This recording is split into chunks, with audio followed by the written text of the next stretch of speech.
Hello friend, कैसे हैं आप सब। आई होप आप सब स्वस्थ होंगे, मस्त होंगे और अपना ख्याल रख रहे होंगे और अपनी पढ़ाई कर रहे होंगे। ये सुबह के 4 बज रहे थे, मैं 4 बजे उठी थी, तो कॉपी किताब लेके बैठने में 4:15 हो गया था मुझे। तो मैं ये संडे का रिवीजन कर रही थी। मैंने कहा पहले रिवीजन कर लेती हूँ, उसके बाद फिर वाचन करती हूँ, क्योंकि ऐसे धीरे धीरे करके हम अपने रिवीजन को बढ़ाते जाएंगे। और अगर हम रिवीजन करेंगे तो हमको फिर एग्ज़ाम के टाइम पे बहुत ज़्यादा दिक्कत परेशानी नहीं होएगी और हम अपना सिलेबस बहुत अच्छे से कवर कर लेंगे। मेरी थोड़ी तबीयत भी इस टाइम ठीक नहीं चल रही है, सर्दी जुकाम का मौसम चल रहा है, आप सभी जान समझ रहे हैं क्योंकि सबको इस टाइम पे कुछ ना कुछ हो रहा है ठंडी गर्मी की वजह से। तो यहाँ मैं अपना संडे का रिवीजन कर रही थी। और पता है, सुबह उठ के पढ़ने का एक फ़ायदा ये होता है कि घर में सारे लोग सोते रहते हैं, वो 1 घंटे और 2 घंटे का टाइम आपका होता है, उसमें आप जो चाहो वो कर सकते हो, जिस हिसाब से आप पढ़ाई करना चाहो कर सकते हो। ये मैंने चैलेंज लिया हुआ है 8+8+8 का। मुझे 8 घंटे से ज़्यादा ही पढ़ाई करनी है, उससे कम मुझे पढ़ाई नहीं करनी है। तो मैं 4 बजे उठती हूँ, 11 बजे तक मैं लगातार रहती हूँ और मुझे बहुत ज़्यादा नींद नहीं आती है। तो आप कह सकते हैं कि कम नींद आने की बीमारी भी हो सकती है, लेकिन मुझे बहुत ज़्यादा नींद नहीं आती है, क्योंकि मुझे ये लगता है कि जो करना है उसको कर डालो और उसको मैं कल पे नहीं छोड़ती हूँ। मुझे मतलब सोती हूँ तो भी मुझे नींद में भी मेरी पढ़ाई चलती रहती है। और मैं सबसे यही कहूँगी कि आप लोग लिखित मतलब आप लोग एक शेड्यूल को पहले लिखिए, डायरी आप लिखने की अपना प्रयास करिए कि हाँ, एक कॉपी बना लीजिए, एक डायरी बना लीजिए, उसमें अपना टारगेट को लिखिए और लिख के उसको पूरा करिए। ये मैं हैंड रिटन नोट्स लिखी हुई हूँ। तो पता है, जब हम हाथ से कुछ लिखते हैं ना, तो उसको पढ़ने में ये लगता है कि अरे इतना थोड़ा सा है तो हम उसको पढ़ लेंगे, और किताब में इतनी पास पास दिया रहता है, इतना वो दिया रहता है, फिर उसको पढ़ो तो थोड़ी देर बाद बोझिल होने लगता है जिनको किताब पढ़ने की आदत नहीं है। और मैं तो हालांकि बुक से पढ़ती हूँ, एल टी मिशन है, तो अगर आप लोग एल टी मिशन जिसके पास नहीं है, मैं उसको सजेस्ट करूँगी कि आप लोग ले लीजिए। आज मेरी एल टी ग्रंथावली आ गई है, तो मैं तो नहीं गई थी, पतिदेव गए थे तो वो लेके आए हैं। तो मैं कल आपको एल टी ग्रंथावली ज़रूर दिखाऊंगी कि हाँ, वो बुक कैसी है, कितनी ज़रूरी है, हमारे पढ़ाई में उपयोगी है। और मैं एल टी ग्रंथावली को देख के मुझे यही लगा कि आप लोगों को एल टी मिशन ज़रूर लेना चाहिए, क्योंकि ये क्या है, एक संपूर्ण रिवीजन है। अल्टीमेशन में आपको कहीं से मतलब आप अपने मूल किताबें पढ़िए, उसके बाद अल्टीमेशन एक तरीके के लिए आपको नोट्स का काम करेगा। और मैं यही कहूँगी कि जिसके पास अर्थतंगक किताबें नहीं हैं, जैसे सुखनाशोपदेश हो गया इनका, और ये किराता अर्जुनियम हो गया, इनके यहाँ जो भी किताबें हैं उसमें 1 लाइनर टाइप के नोट्स भी दिए गए हैं। उसमें सारी चीज़ें बहुत व्यवस्थित बहुत अच्छे ढंग से दी गई हैं। और उसके बाद अलग से मतलब संधि समास कारक प्रत्यय सब कुछ अलग अलग से दिया गया है, तो आपको उसमें कोई दिक्कत नहीं होगी। और मेरे पास तो इनकी व्याकरणम और वो साहित्यम भी है, तो साहित्यम भी परीक्षा की दृष्टि से बहुत अच्छी है, क्योंकि उसमें सारे शब्दार्थ और सारे अन्वय वगैरह उसमें दिए गए हैं, जितने मतलब हार्ड वर्ड एक तरीके से बोल सकते हैं हम लोग के कठिन शब्द जो होते हैं, तो वो सब भी उसमें दिए गए हैं। आप लोग उसको भी अपना उसमें से पढ़ सकते हो। मेरे पास है, मैं उसको दिखाऊंगी किसी दिन आपको, किस हिसाब से उसमें दिया हुआ है। और ये नहीं है कि आप लोग सारी चीज़ें एक ही दिन में लीजिए या सारी बुक्स एक दिन में लीजिए, या जो मेरे पास है वो आपके पास भी होनी चाहिए। हो सकता है मुझसे बेहतर आपके पास बुक हो। और किताबों का संकलन ज़रूरी नहीं है, आप अपने सिलेबस के हिसाब से एक एक बुक रखिए और उसके बाद आप उसी को 2 से 3 से 4 बार पढ़िए। अगर आपके पास अल्टीमेशन है तो पर्याप्त है। और मैं आपको सलाह दूँगी कि आप लोग अल्टीमेशन ज़रूर रखिए। और ये मैं अपना वाचन कर रही थी, पहले मैं 1 घंटे मैंने उसको पढ़ा, फिर 5 बजे से मैंने ये क्योंकि रात का वाचन है 10 से 12 मिनट में हो जाता है, तो इसको फिर मैं अपना वाचन करने लगी। और कभी वीडियो लगा लेती हूँ और कभी वीडियो नहीं लगाती हूँ, क्योंकि जब पतिदेव का मोबाइल मिल जाता है, उनका चार्ज रहता है, तो उसमें वीडियो चला लेती हूँ और इससे मतलब शूट करके आप लोग को दिखा देती हूँ कि हाँ, मतलब आप लोग भी वाचन करिए। और अभी उनका आज पेशाब था, तो फिर आज मैंने इसीलिए टाइम देखने के लिए भी नहीं लिया। वाचन करने से एक तरीके से आपका संस्कृत पढ़ने का भी अभ्यास होता है, क्योंकि बहुत सारे ऐसे तैयारी करने वाले लोग हैं कि इनको संस्कृत पढ़ना भी नहीं आता। मैं किसी को वो नहीं कर रही हूँ, लेकिन मैं ये कह रही हूँ कि अभ्यास से ही सारी चीज़ें आती हैं। हम लोग अगर अभ्यास करेंगे, हम लोग अभ्यास करेंगे, तो ज़रूर से सारी चीज़ें आएंगी। जैसे हिंदी एक भाषा है, वैसे संस्कृत भी एक बहुत प्रिय भाषा है। मुझे तो संस्कृत मतलब बहुत अब अच्छी लगने लगी है। शुरू में मैंने भी सोचा कि यार मैं कैसे कर पाऊँगी, कैसे नहीं कर पाऊँगी, क्योंकि मैंने हाई स्कूल में संस्कृत पढ़ा था।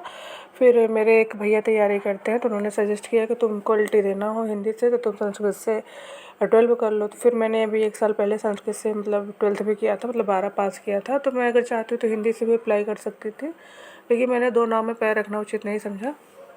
और फिर पढ़ाई हो गई तो वही 5:15 बज गए थे।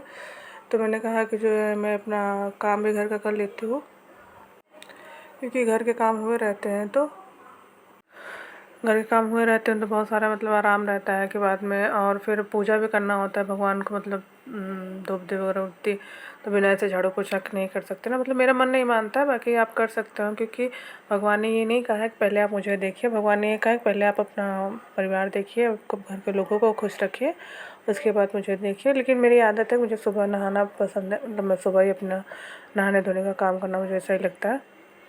तो मैं अपना काम सारे निपटा लेती हूँ। और फिर उसके बाद मैं नहा धो ली, पूजा करी। और ये देखिए, आप मेरे भगवान का दर्शन कर लीजिए। भगवान सबको आशीर्वाद दें कि सब कहीं न कहीं सफल हो जाएं, सबके अंदर ताकत आए, साहस आए, सबको बल बुद्धि और विद्या मिले, सबके अंदर एक पॉजिटिव एनर्जी हो, और भगवान की भक्ति भावना भी सबके अंदर हो।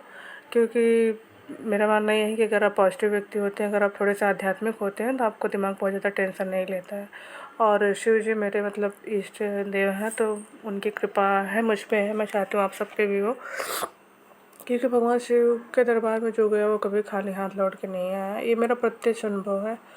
और मैं आप सबको कहूँगी कि मतलब आप लोग इनकी आराधना करिए, और जिनकी भी करते हैं आप एक लोगों को करिए, और मन से मतलब पढ़ाई करिए। अब देखिए, जब जब तक कर्तव्य करेंगे, कर्म करेंगे, तभी फल मिलेगा, ठीक है ना। ऐसे हम लोग छोटे थे तो लगता था कि भगवान का नाम लिख देंगे पेपर में, या पेपर देने जा रहे हैं भगवान का नाम ले लेंगे तो हम पास हो जाएंगे। लेकिन बाद में पता चला कि नहीं, ऐसा कुछ नहीं होता।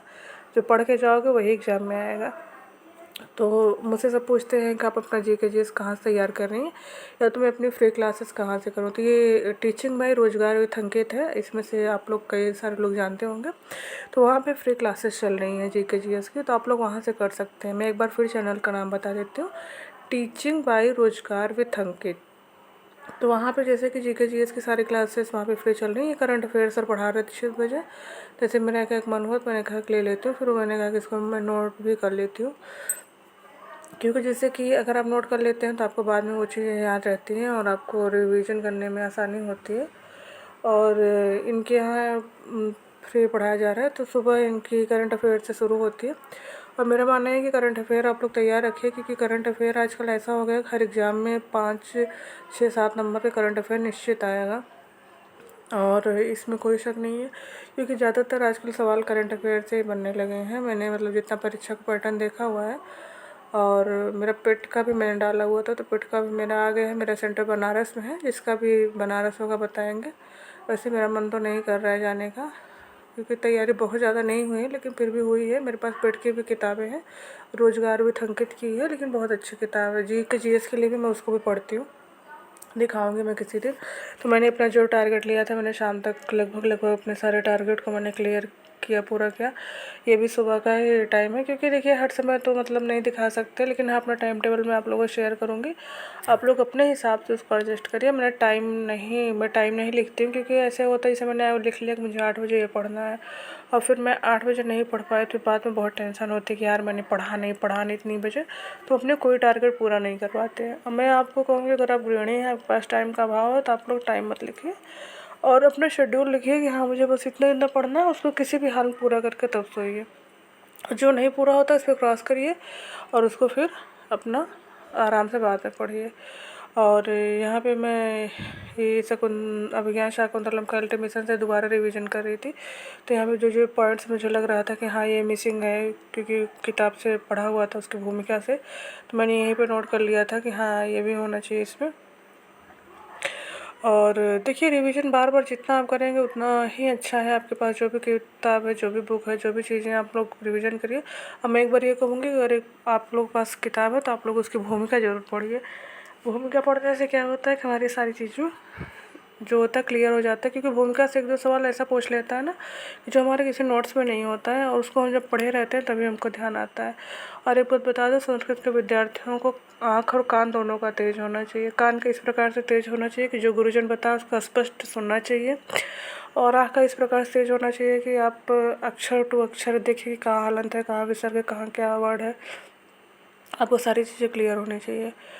तो हमें सारी चीज़ें क्लियर हो जाती हैं। और मैं यही कहूँगी कि आप लोग बिल्कुल मन लगा कर तैयारी करिए। देखिए पढ़ाई में बिल्कुल भी लापरवाही मत करिए, और आप एक एक टॉपिक को लेके पढ़ेंगे तो आपका बहुत जल्दी क्लियर हो जाएगा, और आपको पता भी नहीं चलेगा कि मतलब कितनी जल्दी मैंने पढ़ लिया, कितनी जल्दी मेरा टॉपिक क्लियर हो गया। और आपको एक पॉजिटिव मतलब अप्रोच आपको मिलेगा। आप इतना मतलब खुश होएंगे अंदर से, करे मैंने तो ये पढ़ लिया वो पढ़ लिया। क्योंकि अभी लगता है हमको कि हम नहीं पढ़ पा रहे हैं। मैं पॉलिटी पढ़ रही थी, मैंने यहीं से शुरू किया हुआ है। और बाकी मैं अपना शेड्यूल शेयर कर देती हूँ, कल का शेड्यूल क्या है, और आप लोग इसी शेड्यूल के हिसाब से पढ़ेंगे तो बहुत जल्दी आप लोग अपनी परीक्षा मतलब सिलेबस पढ़ लेंगे और परीक्षा भी क्वालिफाई कर लेंगे। इसी उम्मीद के साथ मैं अपनी बॉडी को विराम देती हूँ। मेरी तबीयत थोड़ी शाम तक थोड़ी कम ठीक है। ये वीडियो मैं शाम में शूट कर रही हूँ, और ये मेरा डे फर्स्ट का चैलेंज था, और ये डे सेकंड का मैंने आप लोगों से शेयर कर दिया है। आप चाहे तो स्क्रीनशॉट ले सकते हैं। आप अपना शेड्यूल अपने हिसाब से भी बना सकते हैं, जैसा आपको उचित लगे। बाकी मेरा वीडियो कैसा लगता है आप लोगों को कमेंट करके ज़रूर बताइएगा। आप लोगों ने मुझे बहुत प्यार दिया, बहुत आशीर्वाद दिया। राधे राधे।